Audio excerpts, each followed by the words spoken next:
Right now, there's an uninformed argument going around the gacha space regarding this upcoming game, Duet Night Abyss. On one side, we have almost every creator speaking out on how critical it is that every gacha player supports this game. On the other side, we have some creators and a good chunk of the community dismissing the game entirely because it's no longer a gacha, right? You see why I call it misinformed? In today's video, I'm going to break down why tons of creators are telling you that the support of Duet Night Abyss from this space specifically is so imperative to its success. For starters, what is Duet Night Abyss? This new game was a gacha ARPG that emphasized a new storytelling dynamic by giving players the perspective of two protagonists instead of just one. Some kind of multi-dimensional fantasy realm that blends both magic and machinery, kind of like the world of Final Fantasy VI.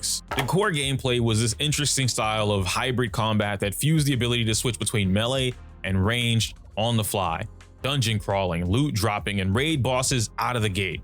For some of us, a game like this is already right up our alley. And then there was the old gacha monetization model they had that was possibly the best we've seen in modern day times. No 50/50s, guaranteed weapons, the ability to craft those same weapons, and a system in place that allowed players to enjoy their character of choice without worrying about immediate power creep. Their old gacha system was already good, so why did they suddenly announce they were basically removing every aspect of gacha from the game? Yes, you heard me right, folks, no more gacha.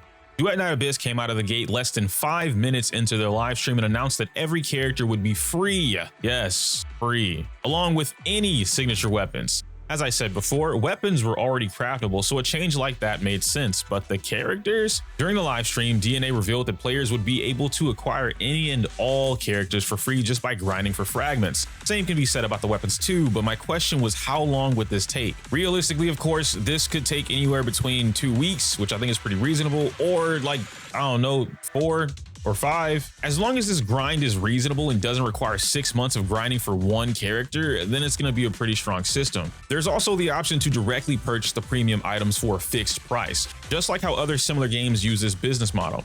This is ironically where the gacha community is suddenly split. Like, a lot of them are addicted to gambling. A huge part of what makes a gacha game a gacha, well, it's the gacha. But to be honest, no sane person likes that. I can't imagine someone with money wanting to blow an infinite amount of that money for a chance to win a character, and I surely can't imagine a free-to-play player being in favor of this. So why is there a split in the community's conversation about this insane topic? It's really not that insane. Shouldn't be a split, but you get where I'm going. To answer that, let's first go over some of the more common misconceptions players seem to be under. The loudest one being that if it's no longer a gacha game, why should we care what they do? How does their non-gacha game affect us in any way, and why would we support it? The answer is both simple and nuanced. Simply put, it was originally a gacha game targeted towards gacha players, with the hopes that they would enjoy the game and potentially well on DNA just like any other game. Where the layers get added is that part about targeted audiences. If the game went from having some of the best gacha elements to practically none at all, why would they grab over 100 gacha content creators to help promote their game through a live stream? It's clear as day who the primary target audience is, and these developers even express their own frustrations with the gacha system during the live stream. They're trying to give gacha players a game they're familiar with without the gacha woes, while still being able to enjoy the game to your heart's content. By showing a large audience that this other thing you were already interested in exists, but no longer has the one financially deceptive thing attached to it, you can slowly introduce that audience to try new games. Then, because it's releasing on both PC and mobile, and it's free, the usual excuse of gacha players don't have $60 to buy a full price game immediately gets thrown out of the window. At the same time, I can't ignore the obvious elephant in the room. By removing the gacha, how would this game make profit to sustain itself? Won't it just EOS next year? And to be honest, kind of possible. I mean, not just for gacha games, but any game that doesn't receive enough support from its fan base. Not being a gacha game doesn't automatically mean it's bound to fail though.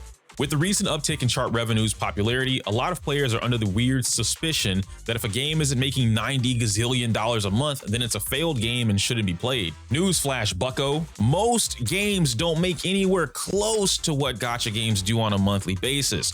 This isn't a direct detriment on whether or not a game succeeds. Most developers get investors before they even launch their game, with enough backed into the project that they can survive on their own for a projected period of time. So with that being said, let's dig into why a moment like this is so important. I'm sure most of you have heard something along the lines of supporting this game will force gacha games to change their ways, or something like that by now, right? That's not 100% true, but it's nowhere near wrong either. It's closer to being 100% true than it is being false. Why? Well, we've already seen this with the biggest culprit, Genshin Impact. No other gacha game was on that level of creating a AAA open world RPG that could be marketed as a game first, then exposes you to the gacha afterwards. Again, we saw it most recently with both Wuthering Waves and Zenless Zone Zero. These impacts to developers aren't always massive, but this one from DNA can be. If, in the event, the community comes together to show an incredible amount of support for this game, there is zero possibility that no other developer sees that. Whoa, look at how much people won't shut up about Duet Night Abyss. They earned how much support this month? How many active players joined? How did they do that? These are the questions that get developers to change their minds about something. Nobody likes getting screwed over in a game, and if you do, you're weird. To double down even further, we have multiple games to reference that are free to play, don't depend on the gacha element at all, and have both plenty of support and finances to back it up. The most notable are League of Legends, Apex Legends, Fortnite, and even Warframe, the game DNA seems to be heavily inspired by. These games came out as early as 2009 and are still going stronger than ever. If a game is good and has other forms of enjoyable monetization like skins, mounts, housing systems, and so on, then players will support it. It's foolish to believe gacha is the only successful monetization path out there, and because of the sole fact that the community believes this, that's what allows the developers to get away with robbing you blind. Research more, argue less. Lastly, with them removing that limited banner system, removing stamina from the game entirely to allow players to play as long as they want, and taking away as many feelings of FOMO as possible. The question I have is, what are they going to do to give us that MMO-like feeling, that sense of community, conquering challenges, and character progression? Thankfully, this was answered during the stream where they briefly showed off some type of housing system. I imagine this will be a fusion of lobbies from popular games like Warframe and Destiny, while combining some of the agriculture from Final Fantasy XIV. That gives players another place to show off any of the cool trophies they might acquire or the cool limited skins they managed to get after destroying a gruesome dungeon with their friends. On top of that, the team announced that all dungeons in the game will have co-op from the start, along with new co-op modes coming soon after. You guys know I'm a huge fan of co-op experiences in a game, especially when that game has any semblance or reminds me of Monster Hunter. The ability to play with my friends or hunt solo when I need to is a blessing in disguise.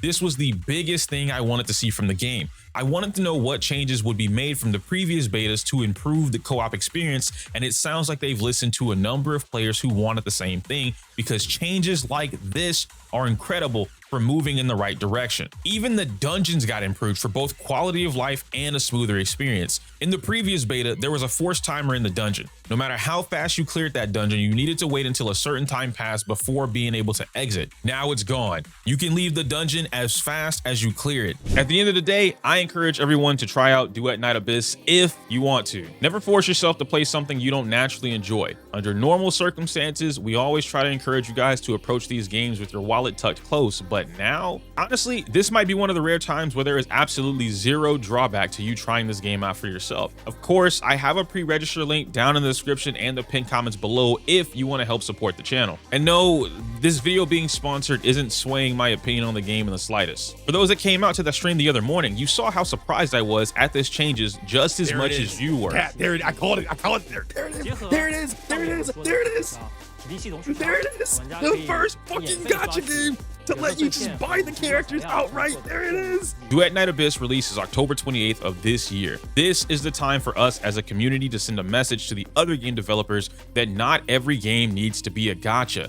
It's okay if a game flourishes on its own purely from the love of the game and grows support through its massive fan base by just being a damn good game. I can't say my user outro because it's inappropriate for YouTube. Like the video, comment, subscribe.